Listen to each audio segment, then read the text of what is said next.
सुप्रभात बच्चों, हिंदी कक्षा में तुम सबका स्वागत है। हम लोग पार्ट 6 एवरेस्ट के साथ मेरी भेंट पढ़ रहे हैं। हमने पिछले कक्षाओं में जाने कि बचेंद्री पाल जो भारत की पहली महिला है जिन्होंने एवरेस्ट की चढ़ाई की थी, वो कैसे सारे मुश्किलों का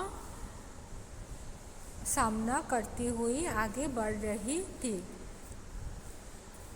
तो हमने जाने कि उनको ऊपर चढ़ते चढ़ते एक जगह ऐसा आया कि उनको लगा कि जैसे कि सफलता बहुत नज़दीक है, मतलब एवरेस्ट की शिखर पर पहुंच गई होंगी। तो आगे पढ़ते हैं। 23 मई 1984 के दिन दोपहर के 1:07 पर मैं एवरेस्ट की चोटी पर खड़ी थी। एवरेस्ट की चोटी पर पहुंचने वाली मैं प्रथम भारतीय महिला थी। तो एवरेस्ट की चोटी पर कौन से दिन में? 23 मई 1984 के दिन और एवरेस्ट की चोटी पर पहुंच गई और एवरेस्ट की चोटी पर पहुंचने वाली वो प्रथम भारतीय महिला थी। एवरेस्ट की चोटी पर इतनी जगह नहीं थी कि दो व्यक्ति साथ साथ खड़े हो सके, मतलब चोटी पर इतनी जगह भी नहीं थी कि दो व्यक्ति साथ साथ खड़े हो सके। चारों तरफ हजारों मीटर लंबी सीधी ढलान को देखते हुए हमारे सामने मुख्य प्रश्न सुरक्षा का था, मतलब दो व्यक्ति अगर खड़े रहेंगे तो एक के गिरने का भय था, इसलिए एक एक करके खड़े हुए थे क्योंकि चारों तरफ लंबी सीधी ढलानें थी।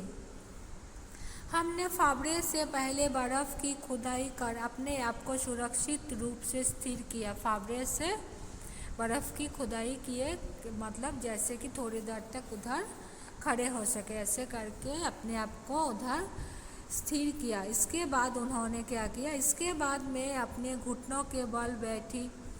बर्फ पर अपना माथा टेककर मैंने सागर माथे के ताज का चुंबन लिया। इसके बाद बचेंद्री पाल ने घुटनों के बल बैठकर सागर माथे का चुंबन किया।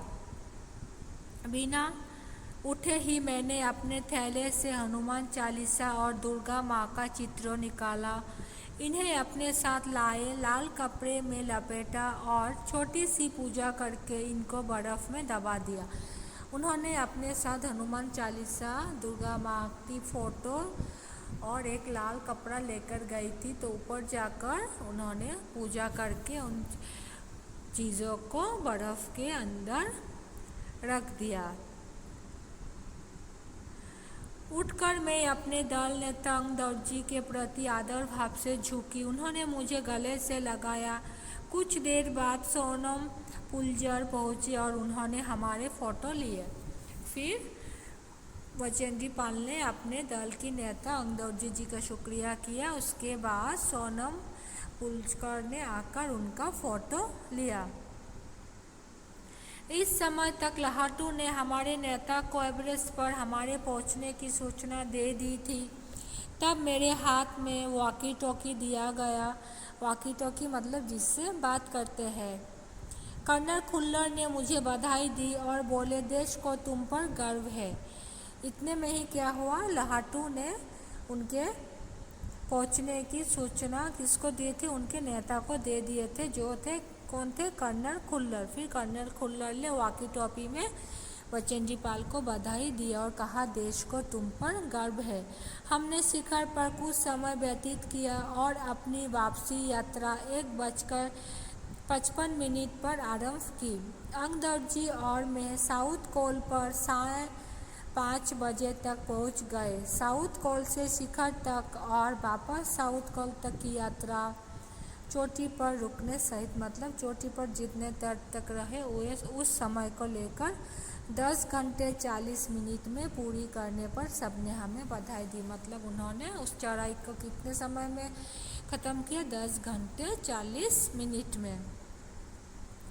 मैं जब अपने तंबू में लौट रही थी, मैंने मेजर कुमार को कर्नल खुल्लर से वायरलेस पर बात करते सुना। आप विश्वास करें या ना करें, श्रीमान बचेंद्री केवल 3 घंटे में ही नीचे वापस आ गई है और वो उतनी ही चुस्त दिख रही है जितनी वो आज सुबह चढ़ाई शुरू करने से पहले थी। मतलब इतने कम समय में वो नीचे भी आ गई और वो कह रहे थे कि वो अभी भी इतने ही चुस्त है जबकि सुबह चढ़ाई करते समय थी। मुझे पर्वतारोहण में श्रेष्ठता के लिए भारतीय पर्वतारोहण संघ का प्रतिष्ठित स्वर्ण पदक तथा अन्य अनेक सम्मान और पुरस्कार प्रदान किए गए। उनको पर्वतारोहण में श्रेष्ठता के लिए बहुत सारे पुरस्कार प्रदान किए गए। पद्मश्री और प्रतिष्ठित अर्जुन पुरस्कार की घोषणा की गई। सबके आकर्षण और सम्मान का केंद्र होना मुझे बहुत अच्छा लगा। सबके आकर्षण और सबसे जो सम्मान उनको मिला, ये मिलकर पाकर उनको बहुत अच्छा लगा। तो बच्चों, पाठ यहीं पर ख़त्म होता है। मैं आशा करती हूँ कि तुम लोगों को ये पाठ अच्छी तरह से समझ में आ गए होंगे। Thank you.